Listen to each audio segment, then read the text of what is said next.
Halo, Assalamualaikum warahmatullahi wabarakatuh. Salam salve, Om Swastiastu, Namo Buddhaya, salam kebajikan. Teman-teman, jumpa lagi bersama saya di Freddy Kako Channel.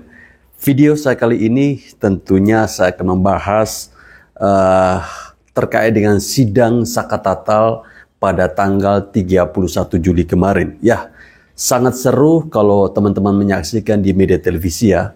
Dan dari keseruan itu saya mengambil ada sebuah momen ya, ada dua momen yang mungkin perlu kita simak bersama-sama.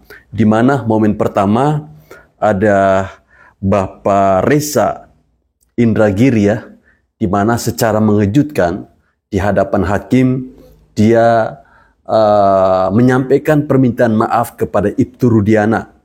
Ini tentunya membuat pengacara dari Sakatatal, Pak Farhad Abbas, kaget ya. Nah, kemudian di video kedua teman-teman, ada sebuah pernyataan dari Bapak Iswandi. Ya, Bapak Iswandi ini adalah pengacaranya Peggy Setiawan ya. Jadi beliau ini dihadirkan sebagai saksi dalam persidangan peninjauan kembali terhadap Sakatatal.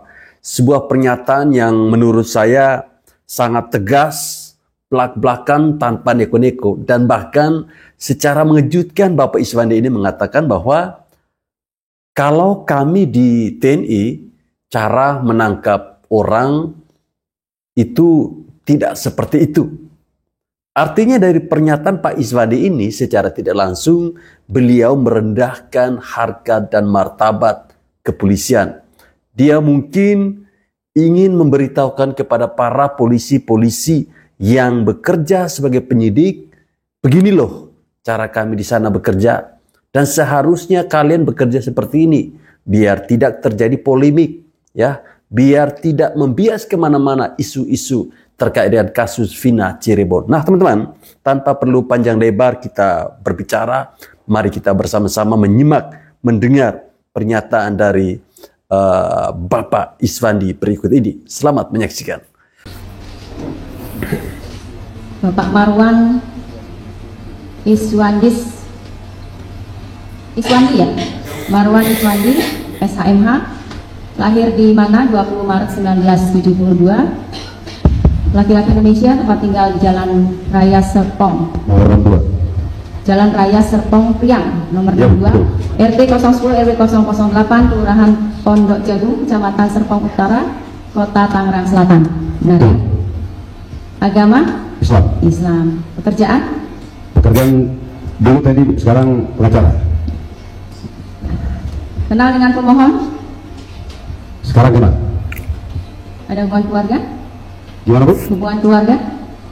Ada hubungan keluarga? Oh, hubungan keluarga nggak ada Bu. Tidak ada? Nggak ada Bu. Hubungan pekerjaan? Nggak ada Bu. Tidak ada. Kita sumpah dulu ya, silahkan berdiri. Oke Bu, siap.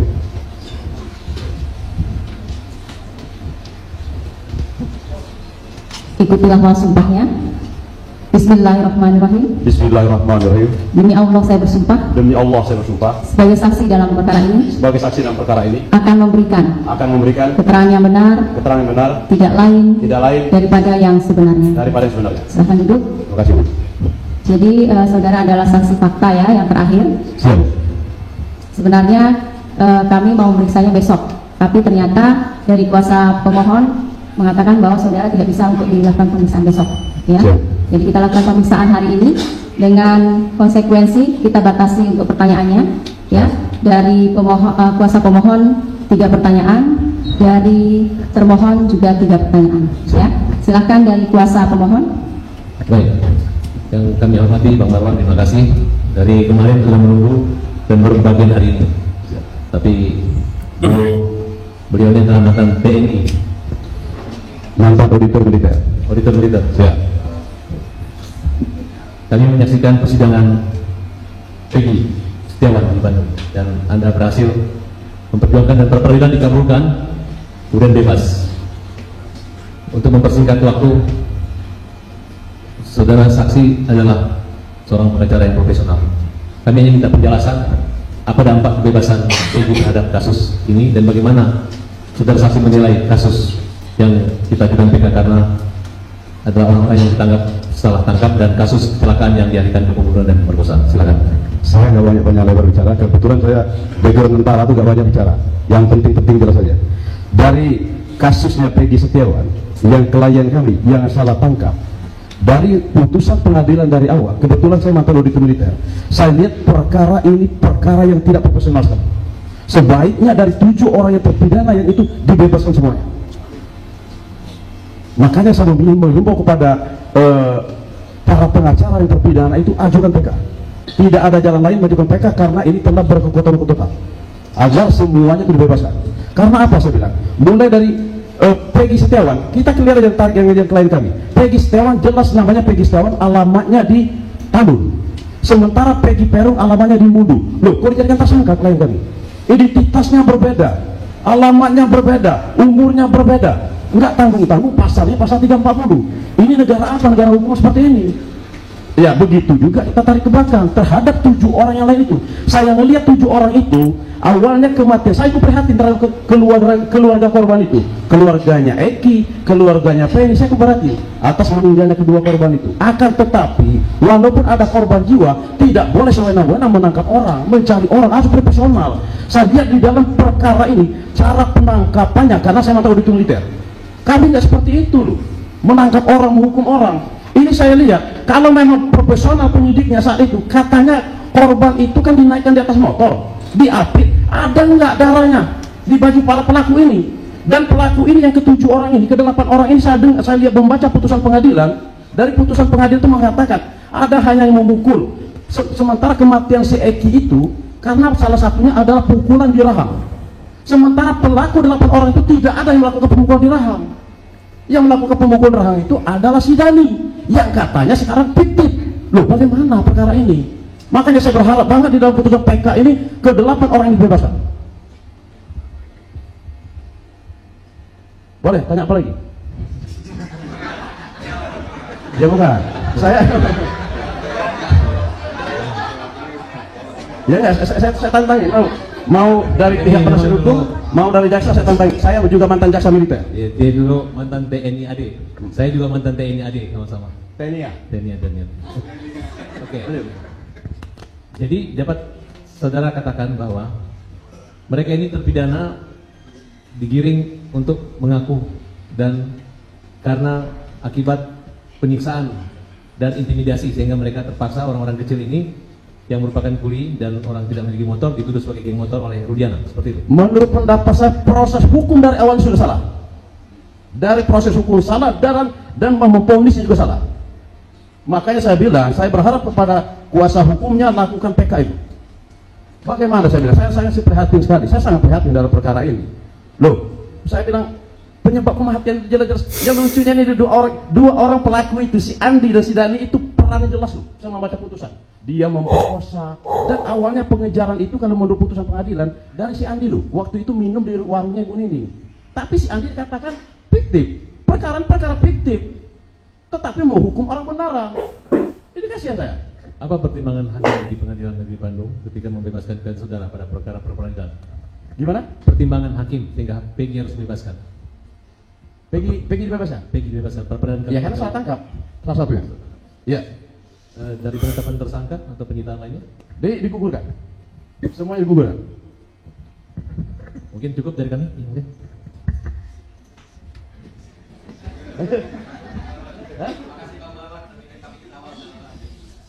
Saya sudah cukup lelah sekali, masalahnya menunggu 1 hari ini.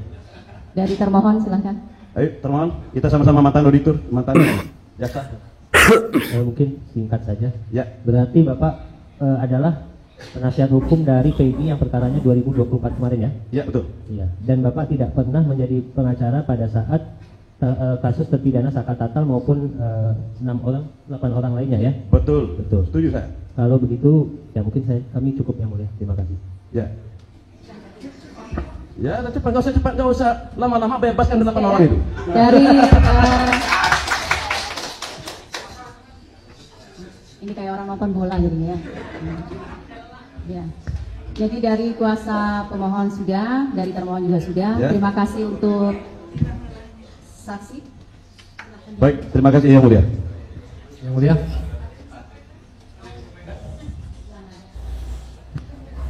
Pas setengah 10 kurang 5 menit.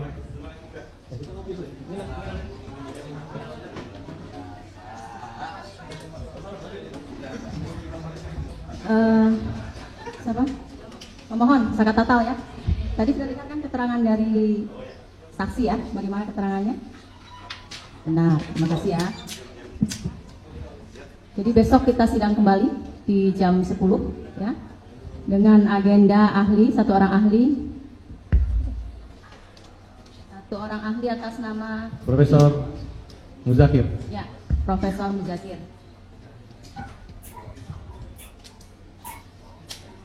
Yang mulia, sebelum ditutup boleh kami bicara. Kami mengucapkan apresiasi buat Yang Mulia yang Majelis Hakim Pengadilan Negeri Cirebon yang sampai setengah 10 masih menerima pemeriksaan yang luar biasa. Seperti yang kami sampaikan, di Bandung ada Hakim Eman, di Kota Cirebon ada Hakim Emansipasi. Semangat, terima kasih. Sudah ya? Sudah ya, jadi Ya, teman-teman, tadi sudah bersama-sama kita mendengarkan kesaksian yang diberikan oleh Bapak Marwan Iswandi. Ya, Bapak Marwan Iswandi ini adalah pengacaranya Peggy Setiawan ya, masuk dalam tim pengacaranya Peggy Setiawan. Mereka berhasil membebaskan Peggy Setiawan dan kali ini dia diminta mungkin ya oleh tim kuasa hukumnya Farhad Abbas ya terkait dengan PK Saka Tatal untuk memberikan sebuah kesaksian. Ada hal menarik yang kita lihat dari kesaksian yang diberikan oleh Bapak Marwan Iswandi ya. Yang pertama tadi beliau sampaikan bahwa kami di TNI itu tidak banyak bicara ya. Jadi kita langsung ngegas saja ya. Saya langsung omong saja. Itu yang saya suka dari beliau. Nah, dalam kesaksiannya Bapak Marwan Iswandi menyampaikan bahwa tidak usah lama-lama, bebaskan segera 8 orang itu. Artinya di sini Bapak Marwan Iswandi melihat proses penangkapan, proses penetapan tersangka terhadap ke-8 orang ini itu tidak sah. Ya, kenapa Bapak Iswandi ini berani mengatakan demikian? Karena ini semua hasil rekayasa. Rekayasa yang dibuat oleh siapa? Kita ketahui dalam sebuah pengakuan saksi Dede. Dia mengatakan bahwa mereka diarahkan oleh Rudiana untuk memberikan kesaksian di Polres. Ya, walaupun pada akhirnya di BAP itu seolah-olah mereka di BAP di Polda. Dan bahkan waktunya saja berbeda. Ini yang menjadi dasar bagi Bapak Marwan Iswandi untuk tidak lama-lama memberikan kesaksiannya. Dia menyampaikan bahwa bebaskan segera ke-8 orang ini karena mereka tidak bersalah. Wajar. Karena ada kesaksian yang kemarin kalau teman-teman dengarkan di mana sampai Farhad Abbas menangis. Ya, Farhad Abbas sampai menangis. Ini mungkin sebuah sejarah di dalam hukum di negeri ini. Bagaimana penegakan hukum di negara ini benar-benar tidak adil bagi kita yang tidak bercuan. Nah, teman-teman, berikut kita lanjutkan lagi melihat video pernyataan dari Bapak Reza ya. Bapak Reza Indragiri ya, terkait dengan permintaan maafnya kepada Ibtu Rudiana. Bagi orang yang baik yang bisa salah, setelah berprasangka sekian banyak sebelumnya, saya memilih untuk minta maaf daripada saya disomasi. Lebih baik saya sebagai warga negara yang baik secara rendah hati mengajukan permohonan maaf terlebih dahulu. Ini sekaligus permintaan maaf saya kepada Ibtu Rudiana. Saya harus secara rendah hati mengakui bahwa saya telah salah dalam menilai Ibtu Rudiana. Sebelumnya saya dengan segala hormat menganggap, kalimat saya jangan potong dulu ya, karena kalau dipotong nanti jadi salah tafsir. Dulu saya menganggap Ibtu Rudiana ini sebagai potret personil penegakan hukum yang menjahati masyarakat dan menyusahkan lembaganya sendiri, menyusahkan institusi Polri. Itu kesimpulan saya. Dulu. Tapi bahkan saya mengatakan begini, sebagaimana dikatakan oleh saudara penasihat hukum, Kalau itu Rudiana ini menyampaikan laporan palsu, disebutlah dalam laporan bahwa korban ditusuk, kedua-duanya ditusuk, tapi ternyata dia ditusuk, berarti laporan palsu. Laporan penyampaian laporan palsu itu melanggar kode etik profesi Polri. Silakan dibaca. Menyampaikan laporan palsu itu melanggar kode etik profesi Polri. Yang kedua, kalau itu Rudiana ini baik dengan tangannya sendiri maupun merorkestrasi pihak lain untuk melakukan penganiayaan terhadap terperiksa, itu pun melanggar kode etik profesi Polri. Silakan dibaca. Yang ketiga, kalau terjadi konflik kepentingan, pada satu sisi berstatus sebagai orang tua, pada sisi lain berstatus sebagai personil penegakan hukum, terjadi konflik kepentingan yang mengganggu objektivitas kerja yang bersangkutan, ini pun melanggar kode etik profesi Polri. Itu pandangan saya dulu. Tapi setelah keluar simpulan dari Mabes Polri yang dibacakan oleh Kadif Humas Mabes Polri, yaitu bunyinya kurang lebih bisa dicek di YouTube, itu Rudiana selaku orang tua korban disimpulkan tidak melanggar etik apapun, maka praktis penilaian saya tentang itu Rudiana salah total, guys. Salah bagi saya untuk menganggap itu Rudiana sebagai sosok yang telah menjahati masyarakat. Salah bagi saya untuk memandang itu Rudiana sebagai potret personil penegakan hukum yang telah menyusahkan lembaganya sendiri. Salah bagi saya untuk menyimpulkan bahwa itu Rudiana telah melanggar sekian banyak poin dalam kode etik profesi Polri. Atas dasar itu, dengan segala kerendahan hati, berbasis pada simpulan Mabes Polri, hasil pemeriksaan Propam dan Irwasum, saya dengan kerendahan hati mengaturkan permintaan maaf kepada Bapak itu Rudiana selaku personil Polri. Demikian. Tetapi kembali ke pertanyaan saudara penasihat hukum. Seandainya hal-hal yang saudara katakan tadi itu benar adanya, maka tadi sudah saya sampaikan, membuat laporan palsu, menyiksa terperiksa, dan kehilangan objektivitas akibat konflik kepentingan, itu merupakan pelanggaran kode etik profesi Polri. Demikian. Maksudnya Bapak minta maaf kepada Rudiana karena dianggap benar itu? Saya tidak punya landasan lain kecuali menyimak dan mengiyakan simpulan Mabes Polri. Mabes Polri yang sudah memeriksa itu Rudiana, dan simpulannya berdasarkan pemeriksaan Propam dan Irwasum tidak melanggar etik apapun. Ya saya secara fair sebagai orang yang daik yang bisa salah, telah berprasangka sekian banyak sebelumnya, saya memilih untuk minta maaf daripada saya disomasi. Lebih baik saya sebagai warga negara yang baik secara rendah hati mengajukan permohonan maaf terlebih dahulu. Tapi ya ahli, kami perlu tegaskan bahwa pemeriksaan dari Mabes Polri itu tidak mencakup laporan siapa internal. Tapi kita juga belum mengerti karena kita juga membuat laporan dan beberapa teman juga membuat laporan itu. Kalau suatu saat, kalau menjadi berandai-andai kan saya tidak memiliki kemampuan, kewenangan untuk memeriksa itu. Jadi begini, kuasa pemohon, ya. Di sini saya sampaikan sedikit lagi. Sebenarnya tadi sudah ada jawabannya. Sebenarnya ada dua jawaban. Kalau mengenai mengikuti dari hasil pemeriksaan Polri tadi, ahli minta maaf, ya. Tapi ternyata misalnya apa yang dikatakan atau apa yang disampaikan oleh kuasa pemohon itu benar, berarti tidak minta maaf gitu maksudnya, gitu kan? Jadi ada dua jawaban. Nah, untuk saat ini ada dua jawaban, karena kan kita tidak tahu mana yang benar. Kan seperti itu kan? Betul, Majelis. Apa yang Ibu Ketua Majelis sampaikan 100% sesuai dengan isi kepala saya, Majelis. Terima kasih.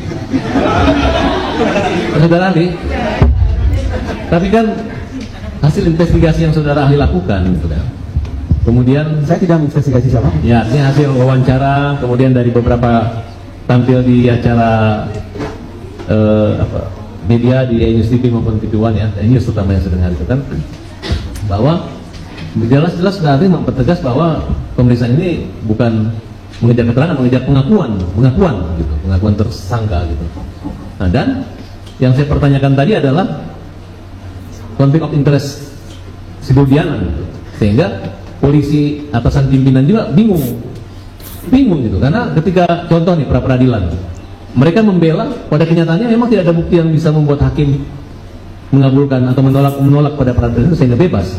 Sehingga yang terdapat pada pertimbangan hakim dalam menentukan putusan peran daripada Peggy itu jadi kayak halusinasi. Kemudian dari pihak Polri pun menyatakan bahwa DPO itu masuk dalam hukum kita adalah fiktif gitu. Nah, di sini yang maksud saya sebelum ahli minta maaf hanya pernyataan, walaupun saya anggap itu saudara ahli ini majelis hanya menyindir lah kira-kira itu. Kalau benar menyindir Polri, kalau benar dia nggak salah, tapi bahasanya sebenarnya ada keraguan dan memang jangan dikatakan bahwa ahli ini menyindir ya, kita kan nggak tahu, karena ahli ini memang nggak tahu mana yang benar gitu kan, makanya ada dua jawaban gitu. Jangan menyimpulkan bahwa ahli menyindir, nanti jadi beritanya kemana-mana. Nah, ya yang terpojok jadinya ahlinya, padahal di sini kan kita minta untuk memberikan keterangan berdasarkan keahlian, jadi jangan dipojokkan ahlinya ya, itu. Dilanjutkan pertanyaan. Jadi saya juga secara langsung harus menyampaikan sangkaan. Saya pikir saudara penasihat hukum salah membaca gestur saya. Saya tidak sepanjang yang saya sampaikan di hal ini, di ruang yang mulia ini, saya sudah diangkat sumpah majelis. Saya menyampaikan, ya itu yang saya sampaikan. Kalau saudara penasihat hukum memandang saya menyindir, ya itu tafsiran dia. Ya, jadi di sini ahli itu netral, tidak ke kiri, tidak ke kanan. Benar ahli? Netral kan? Nah, sesuai sumpah mudah-mudahan ya, sesuai sumpah dan sesuai dengan keahlian. Ya, saudara ahli, yang tadi saya akan konflik of interest dengan kepentingan sehingga dibiarkan gitu. Tadi saya berpikir bahwa saudara minta maaf kepada Rudiana, tapi dengan perlindungan terhadap Rudiana, saudara malah mengalihkan rasa kecewa itu terhadap institusi gitu. Itu pikiran saya. Makanya apakah ada tanda koma atau tetap mengatakan seperti tadi, tapi itu kita biarkan masa lalu. Maksud saya, bagaimana pendapat ahli tentang, ya teman-teman perhatikan ekspresi dari Farhad Abbas tadi ketika ada permintaan maaf dari Bapak Reza ya, Bapak Reza Indragiri terhadap Ibtu Rudiana. Mungkin dalam hatinya Farhad Abbas mengatakan, loh kok orang ini jadi aneh ya, kan jelas-jelas Rudiana itu bersalah, kok dia malah minta maaf. Jadi saya menyimpulkan seperti ini teman-teman. Ketika Pak Reza Indragiri mengatakan bahwa saya harus minta maaf kepada Rudiana karena dia tidak bersalah, karena itu semua sudah dilakukan pemeriksaan melalui Propam, Mabes ya, di Mabes Polri, kemudian melalui Irwasum, dan tidak menemukan pelanggaran yang terjadi pada diri Ibtu Rudiana. Daripada saya disomasi, tanda kutip ya, kata daripada saya disomasi. Artinya teman-teman, saya melihat bagaimana dari pernyataan Bapak Reza Indragiri ini, mungkin ya, dia sudah mengetahui bahwa mungkin polisi-polisi saat ini atau zaman sekarang tidak bisa lagi menerima kritikan-kritikan. Dan dari pernyataan Bapak Reza ini, saya menyimpulkan bahwa beliau mungkin sudah melihat, ya, beliau sudah melihat bahwa sesungguhnya seharusnya Rudiana itu bersalah, tetapi sudah ada pemeriksaan, tetapi tidak terbukti bersalah. Ya, kita bisa apa? Ya, jadi kita minta maaf saja. Anggap saja Rudiana tidak bersalah. Tapi mata jeli kita netizen yang melihat itu sudah jelas-jelas bersalah. Rudiana yang melakukan skenario terkait dengan BAP, dia melakukan skenario terkait dengan kesaksian si Aib dan juga si Dede. Dan semoga suatu saat nanti pernyataan atau saling bantah antara Aib dan juga Rudiana itu bisa dipatahkan di dalam persidangan melalui kesaksian jujur yang dinyatakan oleh si Dede. Baik teman-teman, sekian sampai di sini video saya. Terima kasih telah menonton video ini. Salam waras untuk kita semua.